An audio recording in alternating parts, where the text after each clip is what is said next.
Hello everyone, and welcome to another chapter of The Crown and the Flame. Apparently this is a Dom chapter, which is a little disappointing to me because I was hoping we were about to start a battle. But I guess they're really wanting to milk the emotional payoff for all it's worth, and I can understand that. So, chapter 14 of 17. Dom shares an evening with his closest friends and allies as everyone prepares for the Iron Empire to attack at dawn. The Calm. Now playing as Dom. You wander through the throne room of Stormhold, relishing the last night before your battle against the Iron Empire. Refilling your wineglass at a table near the windows, you glance out at the dark sky. Black clouds creep slowly up the horizon, shot through with flickers of blue-white lightning. That must be the magical empress I've heard so much about. Glancing to the side, you notice Whitlock talking to a lone soldier as they look out the window. It's incredible. See how the lightning strikes the same spot over and over? Azura must be drawing power from the storm itself. I can't imagine how she's able to channel that much electrical energy through her body. You or I would likely be fried from the inside out. Fried? You catch Whitlock's gaze, raising your brows. Whitlock looks from you to the trembling soldier, his eyes suddenly widening. Maybe that was a poor choice of words. We wouldn't be fried. It'd be more like being, You watch as Whitlock struggles to find the right words. Being cooked? The soldier whimpers, his armor rattling slightly. Whitlock flushes, mumbling an apology, and hurries away. Oh gods, we're all going to die. Hey, don't say that. Why not? There's no way we can fight that lightning witch. I hear she can drain the life out of you with just a touch. Well, that may be true, but I can turn into a dragon. Wait, you're him? You're the wielder of the flame? That's right. My friend Sei can transform too, and she's the mean one. There's no denying that Azura's a powerful threat, but we've got a few tricks that should more than even the score. Soldier nods, clasping your arms. Thank you, my lord. I'll feel much braver knowing you and Lady Sei are watching over us tomorrow.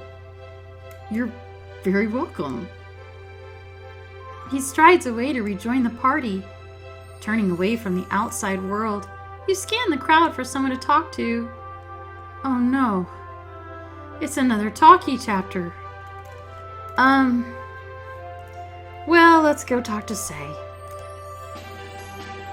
You find Sei standing by herself, a tiny fireball twining between her fingers. You look bored. Lowlander parties are boring. Not one person has challenged me to single combat, or even a game of drinking. Well then, maybe you should try dancing with someone or do the challenging yourself. I don't know, dance? Dancing. Sorry, do they not have that in the No Fun Mountains? Dancing is for brides, or children too young to fight. Then I guess you'll just have to stand here all alone and enjoy the scenery. This idleness is no way to prepare for a battle. My time would be better spent training. Sei looks at you sideways, a smirk tugging the corner of her mouth. You could use some more training yourself, Lowlander. If you tire of this so-called party, I could give you a private lesson. Is this the kind of lesson that ends with me getting my eyebrows burned off? Only if you're sloppy. You know I'm not a patient teacher. Sei takes the goblet from your hand, downing the rest of your wine in a single swig. Come find me later, Lowlander. We'll see if you've improved since last time. I feel like we're talking about sex, but I don't remember him and Sei having sex. So, okay. Let's go see Madeline. You join Madeline at the nearly empty table. The old woman smiles as you sit down, warming her hands on a steaming teacup. Pull up a chair, kid. You take a seat next to her, nodding at the teacup in her hands. Taking it easy tonight? Just taking a little breather. These old bones need rest if they're gonna be running the infirmary all day tomorrow. But don't you look at me like that. I'm not so stodgy as you seem to think. Madeline takes one of the glass vials from her belt, emptying its contents into her teacup. Ha! I always thought those were full of disinfectant or something. Oh, it's good for that too, in a pinch. Madeline winks, taking a long sip of her tea. How go your preparations? Oh, as good as one can expect. Nasty business caring for the battle wounded, but that Annalise gal's got a good head on her shoulders. I took the liberty of checking up on your friends Raiden and Val, cleaned up their wounds and redid the stitching. Should heal much better now. Thank you for doing that. I'm sure they appreciated it. Well, Val didn't like it one bit. The mouth on that girl. If she was my grandkid, I'd have smacked her bottom for talking like that. Now run along and have fun with the other kids. And watch yourself tomorrow, you hear? I've sewed you back together too many times already. I will, Madeline. Promise. Let's talk to our pet Phoenix, who had a name, and I don't remember what it is. Flames fill the corner of your vision as your Phoenix swoops in through an open window. Hi there, boy! We're definitely gonna pretend you existed the entire game. I don't remember what I named him. What did I name him? I really don't remember. Let's say Felix. Felix the Phoenix. Sure. Prah! Felix lands on your outstretched arm, radiating a fierce warmth. Cool off a little, will ya? I've only got so many tunics. Felix settles, his burning feathers dimming from bright yellow to a deeper red. He nuzzles you under the chin, trilling softly. No, I'm happy to see you too, buddy. You looking forward to flying with me tomorrow? Ka! That's right. We're gonna show that Empress that she's not the only one with magic around here. Felix caws again, launching off your arm to fly a slow circle around the banquet hall. Prrrr. The crowd looks up in wonder, gasping and pointing as gentle red sparks dance from Felix's wings. Felix lets out one more joyous trill, then leaves through the window. See you tomorrow, old friend. Old friend that we haven't had a name for this entire game because you only just showed up again. Oh, I wonder if Rose will show up again. I mean, Helene did, and maybe Rose will show up too? Alright, let's go talk to Jackson. Jackson nods to you as you approach, keeping one eye on the revelers as they drink and socialize. You know this is a party, right? Huh?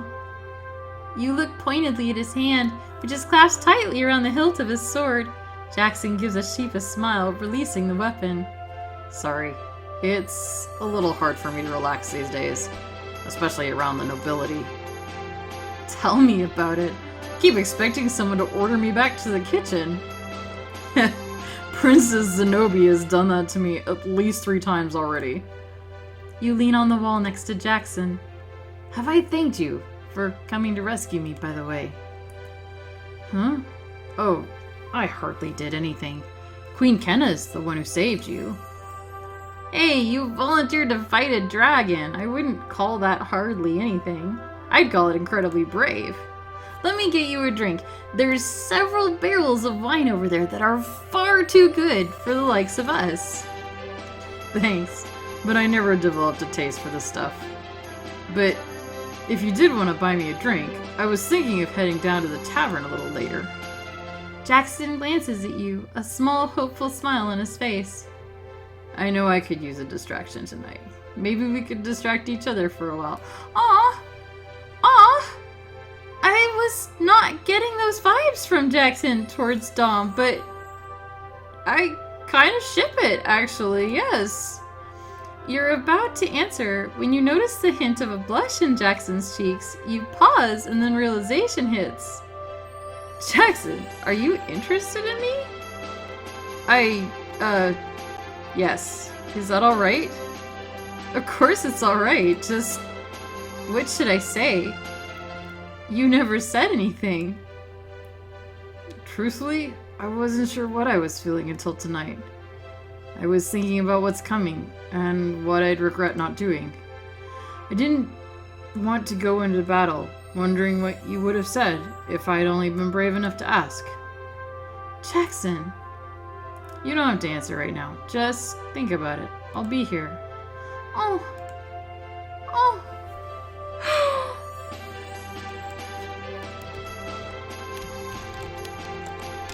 Oh my god. Oh.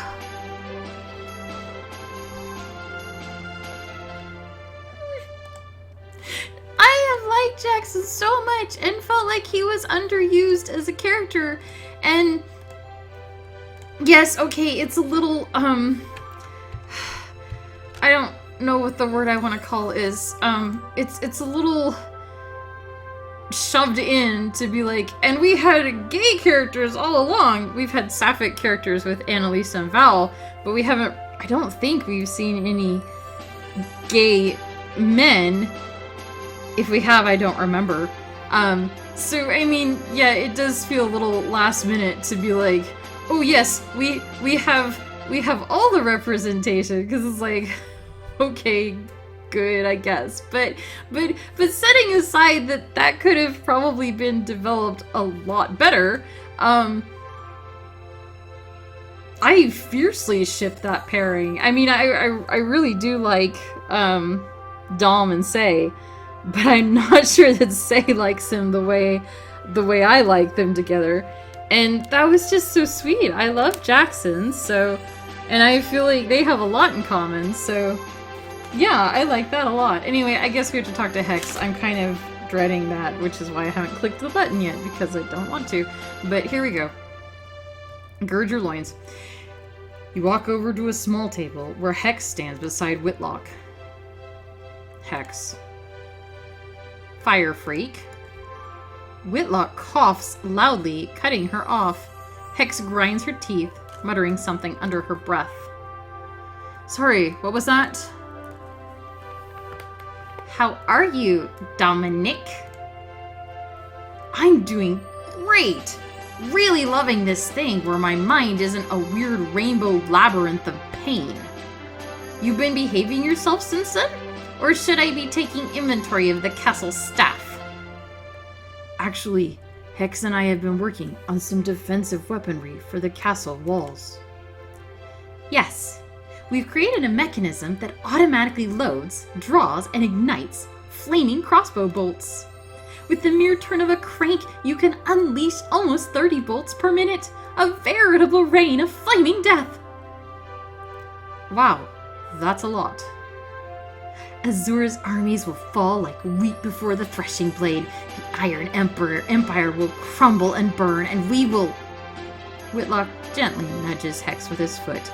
Hex's mouth snaps shut, and she closes her eyes for the count of 3. Yes, the crossbow bolts are very efficient. I predict they will actually decrease loss of life by acting as a deterrent. Good thinking, Hex. We'll make a pacifist of you yet. Hex forces a smile, which looks more like a grimace. That may take a while. Weaving your way around the dance floor, you catch sight of more familiar faces. So, okay, wow, they even brought the octopus back? Ah, yes, Val's octopus. Such an emotional heart of the story that we could not do without. So, God. I am glad, don't get me wrong, I'm trying not to be a jerk about this. I am glad that we get to see and talk to all the characters. It feels like we're really scraping the bottom of the barrel that we have Bubbles the Kraken and not Rose, the girl I loved and saved. Or even her brother. What happened to her brother? Tristan or whatever his name was. Let's talk to Raiden. Raiden smiles as you approach. Dom, I've been hoping to talk to you. Uh-oh. when the spy master's looking for you, that can't be a good thing. Then I hope this will be an exception. Raiden pulls a book from his belt pouch, opening it to a particular page. I found this in the Great Library of Inon. Inon? You carried this the whole time you were pretending to work for Azura? What's so important about it? I think it's best if you see for yourself. Raiden offers the book and you take it, glancing down at the open page. You stare at the portrait of the young couple, seeing yourself in both of their faces. Raiden, are they my... Your voice catches in your throat. Speechless, you turn the page and begin to read the story of how your parents met and how they died. They killed her. They killed my mother. I'm so sorry, Dom. I know what it's like to grow up without parents. Adder and I were thrown out on the street when I was 4 years old. Raiden, I never knew. Raiden shakes his head. It's the past. I do not like to dwell on it. I just wanted you to know that your parents loved you. That they didn't abandon you like mine. Raiden stops short as you pull him into a firm hug. Oh. It's a hug, Raiden. Friend's hug. Just go with it. You feel Raiden relax slightly, returning your embrace and patting you on the back. Thank you, Raiden. This means, well, I guess you can guess how much this means to me. You are very welcome, my friend. Let's go talk to Adder, who I don't know that Dom has ever met before. Oh no, that's not true. She expressed interest in him, so maybe she'll be one of the seduction options.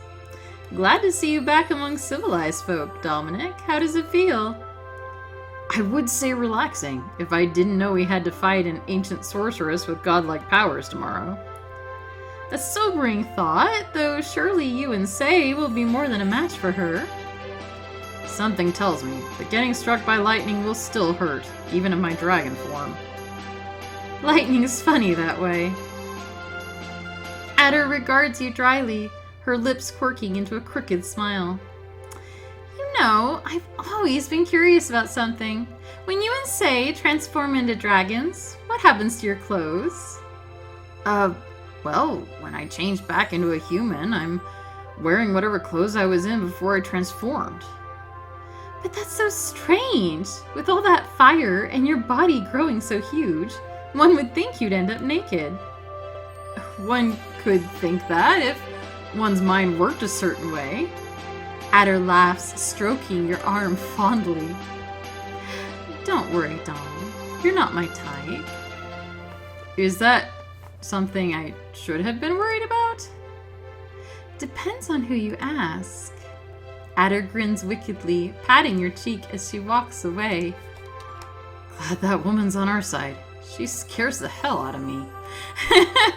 So I guess she's not a seduction option. Let's go see how Anton's doing. You find Anton at a table not far from Sei, watching the festivities with a curious expression. He looks up at you as you approach. Dom. Hey Anton, how are you enjoying your first Lowlander feast? With fascination. Your foods are greasy, yet I cannot stop eating them. Your ale tastes like bog water, yet I cannot stop drinking it. And your dancing, well, your dancing is absurd. But after I've had a few more cups of bog water, I think I will try it. I can't wait to see that. You know, it's funny, I spent more time with you than I have with half the people in this room, but I feel like I barely know anything about you. I mean, besides the fact that you don't punch quite as hard as Sei. Ha, that is lucky for you. When we were children, losing a tooth to Sei was practically a rite of passage for every boy. Ask me how many times Kenna broke my arm growing up. Okay, how many times did Kenna break your arm growing up? Once. One time. Well, I look forward to getting to know you and your friends better when this battle is over. You're not planning to head back to the Black Spines? No, at least not right away. I have spent my life there and weeks under that witch's control. Now that I'm free, I think I would like to see more of this world. to go where I wish and do as I please. Now that sounds fun. You and Anton clink glasses. He swallows his ale with a grimace. Ugh, but I must find better spirits than these. Try the one called whiskey. Something tells me you'll like it. Let's go speak to our teacher, whom I did not know was still alive, so that's cool. Master Anu, it's good to see you. Hello, Dominic. I hear my granddaughter had to give you a thrashing in order to rescue you from that technocrat woman. Hey, there was definitely mutual thrashing going on. Oh, according to her, you were like a little baby rabbit in her claws before Hex interfered. So, are you here to fight with us in the battle? Yes, I am here to destroy the armies of our ancient enemy. Ancient enemy? You mean your people have fought Azura before? Our histories say that many centuries ago, a powerful sorceress came to Dragon's Spine and demanded that our people kneel before her. Something tells me that didn't turn out well for her. The sorceress brought down dozens of flame wielders with her terrible magics, but in the end, she was driven away.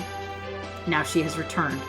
Our numbers are fewer now, but this time we will ensure the Lightning Witch is burned from the face of the world. Now, I must make sure my little Seisei has eaten something. You must eat as well. A fire cannot burn without fuel. Wise as always. Thank you, Master Anu. Anu wanders off in the direction of the food. So now we have Bubbles the Kraken. The door to the throne room bangs open. Val stumbles in, followed by a small gaggle of tipsy soldiers. Val's back, and she brought a friend. Look who it is! Val weaves over to you, shoving what appears to be a large cider jug full of water in your face, and floating in the jug is... Bubbles! Oh, what is that? He is Bubbles, and he's my best friend. Me and the squad were crossing a creek on our way home from tavern, and he was just bobbing there next to the bridge. The little guy came back to visit me. Bubbles sticks one tiny tentacle up through the neck of the jug, waving in your direction. You hold out your finger and let Bubbles grasp it. Nice to meet you, Bubbles. Bubbles retracts his tentacle. Curiously, you stick your finger into the narrow neck of the bottle. Val, how in the three hells did he get in there? The neck is too thin.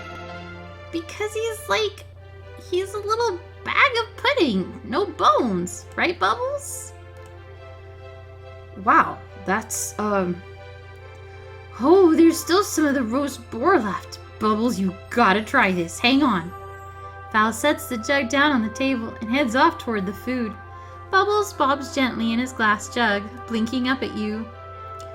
So, how did you two meet again? Uh-huh. Wow. I have no idea if you're saying words right now. Okay, that was a thing that happened. The evening wears on, the music turning softer and the dancers slowing in their graceful turns. As many revelers begin to drift away from the night, you notice two faces watching you from the crowd. Sei and Will. Go with one of Dom's suitors to take their romance to the next level, and remember, choosing one doesn't mean you can't choose the other later. Well, this is better than having 5 people we have to choose.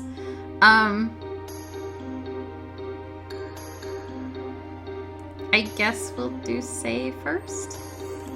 I mean, you know I'm doing both, so I did all of Kenna's, so... Let's go train, quote-unquote, with Sei. You approach Sei as she drinks alone in the corner. Ready to start that special training you mentioned? Yes. Follow me, Lowlander. Sei sets her drink aside, then stands and strides out of the hall. You follow Sei out of the castle and across the grounds, down to the edge of the woods. Question.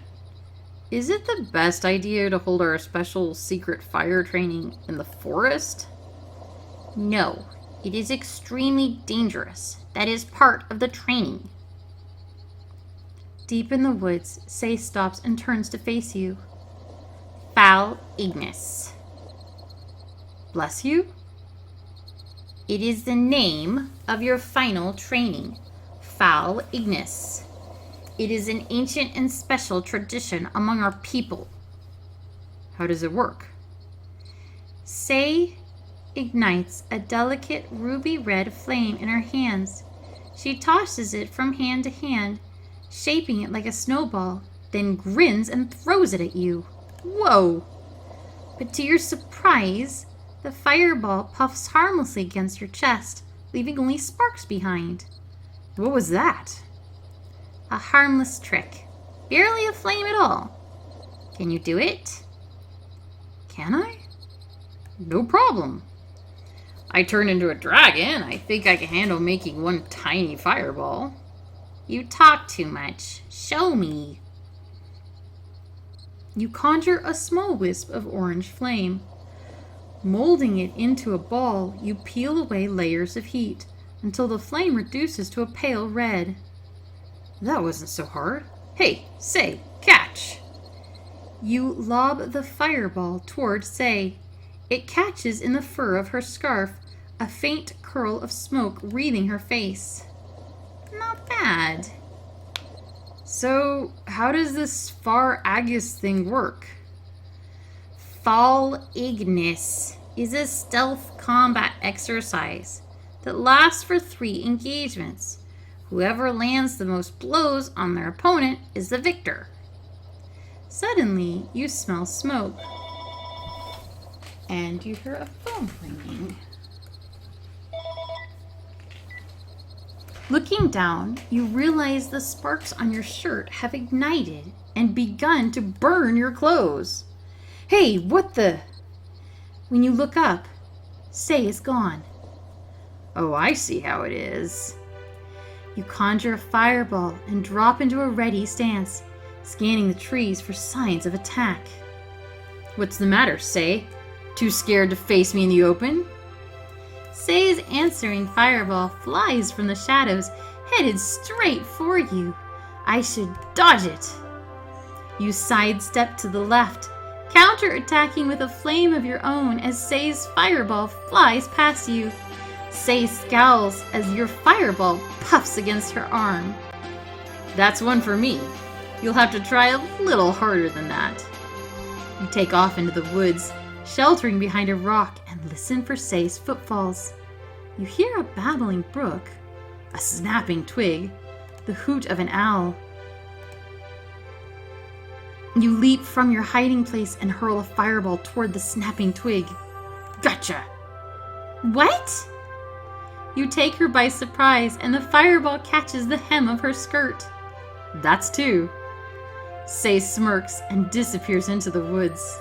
I should ambush her. Following secret trails you remember from your youth, you take a shortcut to an empty clearing and lay in wait until Say appears. The fool should be here by now. Where did he? Right behind you. Say turns just in time to watch a fireball strike her chest. And that's 3. Say walks toward you, wreathed in smoke. Well done, Lowlander. So what do I win? The victor of Fal Ignis may make any request of the loser. Such as? Any request. Say steps close. Her clothing smolders, cinders spreading and revealing patches of bare skin beneath. Then I request we play another round. Very well. After another round of training, the wind picks up, fanning the flames on your clothing. Say, this Fal Ignis thing isn't really combat training, is it? Say shrugs demurely. It is a game all fire users play during courtship. Say gives a flick of her wrist. Her smoking clothes ignite, then fall away. Well, Do you have something clever to say? Give me a minute. Say grabs you roughly by the front of your tunic and pulls your lips into hers. Her kiss is fierce and impatient. Take these off. Okay, just, Say puts her hands flat on your chest, and your already scorched clothing ignites at her touch, falling into ashes. That's one way to do it. Say draws your body to hers, her nails raking your back. She bites your bottom lip. Then she shoves you to the forest floor and kneels over you. A little rough, aren't you? Is there any other way? I should...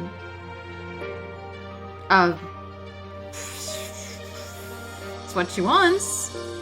You grab Say by the hips and roll her onto her back. There may be hope for you yet, Lowlander. You run a hand through her hair, curling her braids in your fist and kiss beneath her throat with teeth.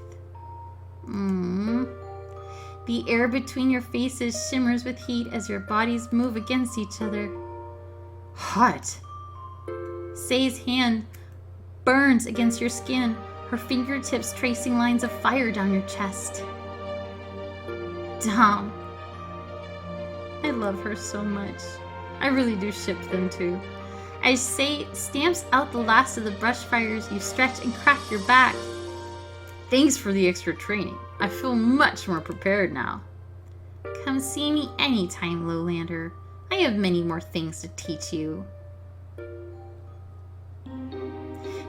Together, you return to the castle. After cleaning off the last of the soot and replacing your burned clothes, the two of you return to the feast. As Say parts ways from you, the candle flames seem to bend and follow her. Yeah, we're gonna go see Jackson now. Polyamory fun. You walk up to Jackson, setting aside your wine goblet. So, can I buy you that drink now? I thought you'd never ask. You and Jackson head down to the village tavern, where you're greeted by a room full of cheerful soldiers. Now this is more like it. As Jackson waits to get the bartender's attention, you sidle up next to him. Hey there, stranger. Come here often? Jackson laughs, cheeks flushing. Yes. This is one of my favorite taverns. Nice to meet you, handsome. I'm sorry, I'm terrible at this. You finger walk your hand over to Jackson's and ready a clever remark. I should say, that armor looks good on you. I've had a really long day. Have you ever wrestled a dragon? I have no idea what to say. I don't think any of those are clever. That armor looks good on you. But it would look better on my floor. Oh no! Oh gods. That's terrible. It seems that all the rumors about Dominic Hunter are true. The ones about what a handsome, debonair folk hero he is? No. The ones about how he's an incorrigible flirt and not nearly as smooth as he thinks. Oh, I'm just getting started. You haven't seen how smooth I can be. The flesh on Jackson's cheeks begins to bloom across his forehead. Oh, thank gods. Here comes the bartender. Over here, 2 flagons of Blackheart's brew. You and Jackson grab the frothing mugs of dark stout and commandeer a booth in the corner. Jackson raises his drink. A toast. To tomorrow's victory, Leon and Gabriel, or us. Oh, man.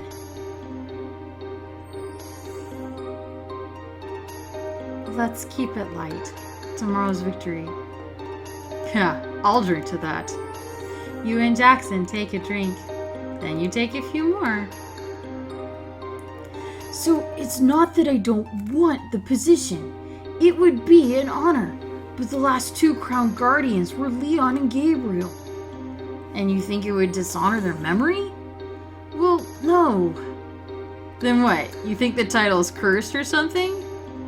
Well, when you put it like that, it sounds silly. And then all my friends started showing up, but they were covered in black smoke. 'Cause they were on fire? No, 'cause they were evil. Oh, I hate when that happens. The next thing you know, you and Jackson are staggering back across the castle grounds. Where are we going? I was following you. Are we on the wrong side of the castle? Wait, hang on. I know a way in. What is this place? Secret passage. Between the two of us, I've done a lot of sneaking in and out of this castle. Ha, I'll bet you have. Jackson stumbles, nearly knocking the two of you over. Whoa, maybe we should rest a moment. You prop yourself up against a wall, Jackson leaning on you for support. Guts, you're heavy. Ha, sorry. Sea legs. The weight of his body presses against you as he breathes a deep sigh. You know, tomorrow would have been my son's 12th birthday. Jackson. I'm sorry. It just popped into my mind. I didn't mean to spoil the moment. No, it's all right. Your wife and son, you don't talk about them very much, do you? No, I don't want to be a burden on anyone. It's not being a burden. To admit when you're hurting.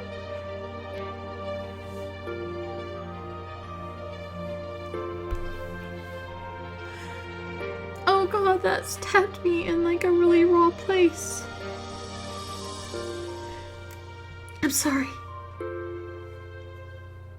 I just didn't see that coming. You can talk to me about them if you want.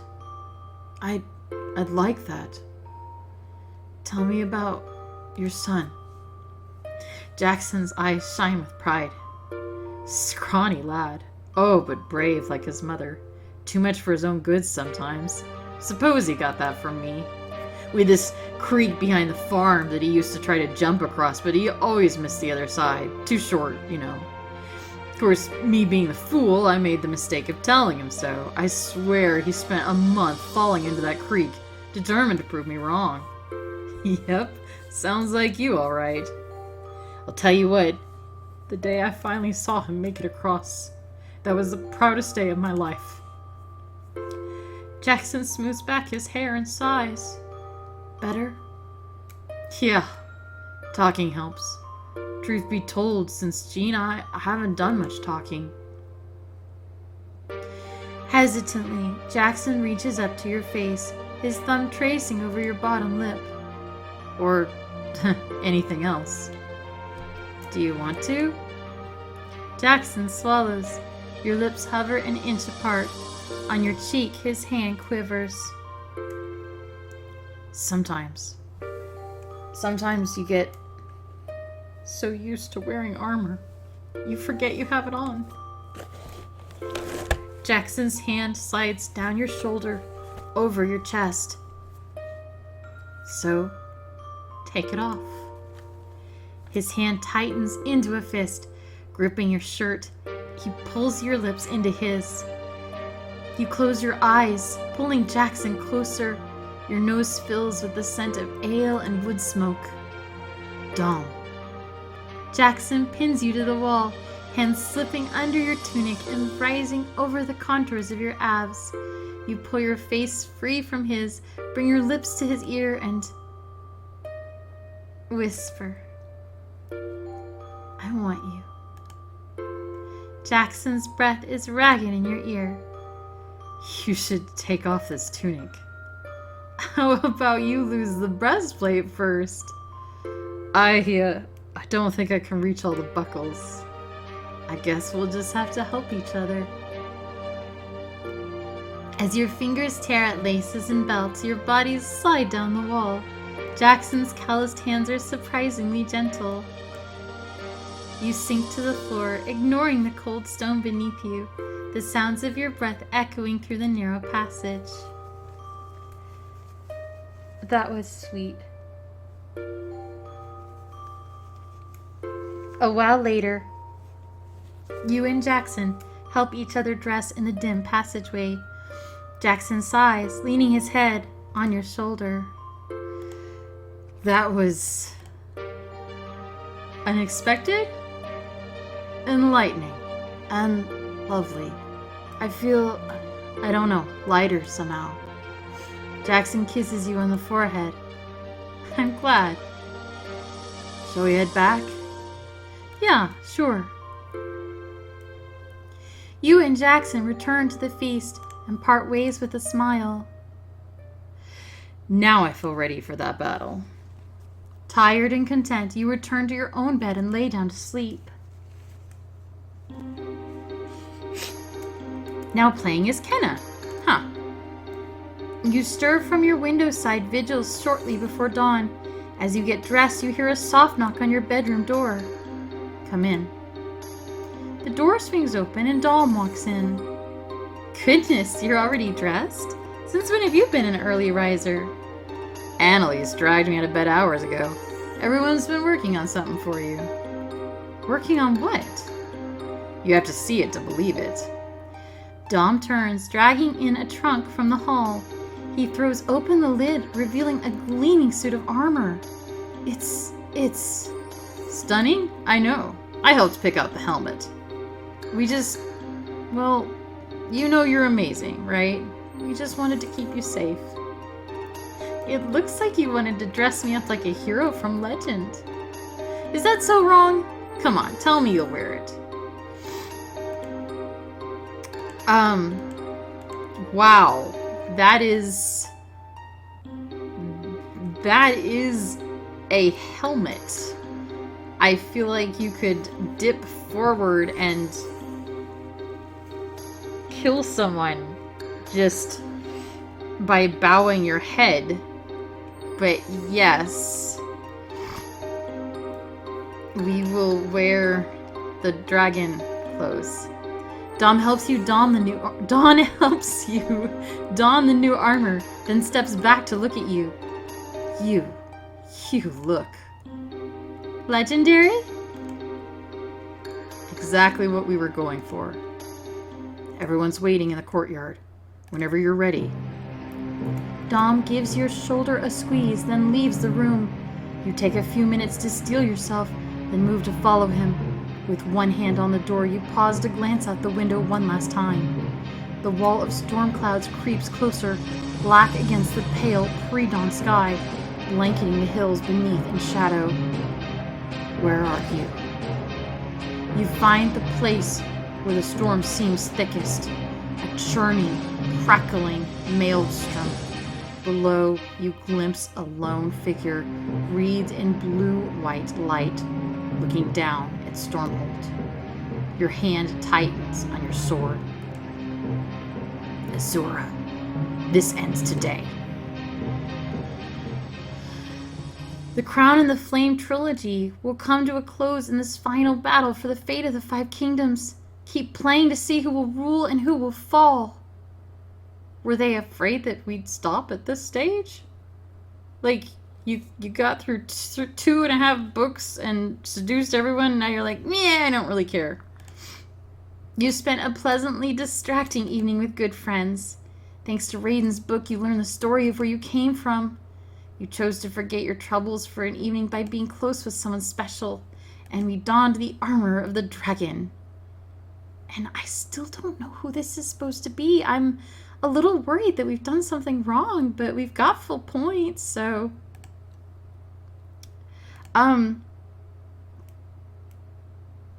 So that was chapter 14. And I'm being all emotional at you, so that was good. I do dislike the fact that you're forced to, if you want full points, you're forced to romance somebody, because I feel like that's unfair, because a lot of players don't want that. That's okay. That's valid. It's all right to not want to do romance. So it kind of irks me that you're forced to pursue a romance in order to get full army points. And I know they're doing it to bilk you for diamonds, but it's like... It bothers me. But, those two romances between Sei and Jackson were very sweet, and I liked them a lot, and that made me happy. So that was good. I enjoyed that. So I think the next chapter is the battle. So that'll be exciting. And thank you so much for coming along with me. If you're here, my name is Anna Myrtle, and I'll see you in the next chapter. Bye bye.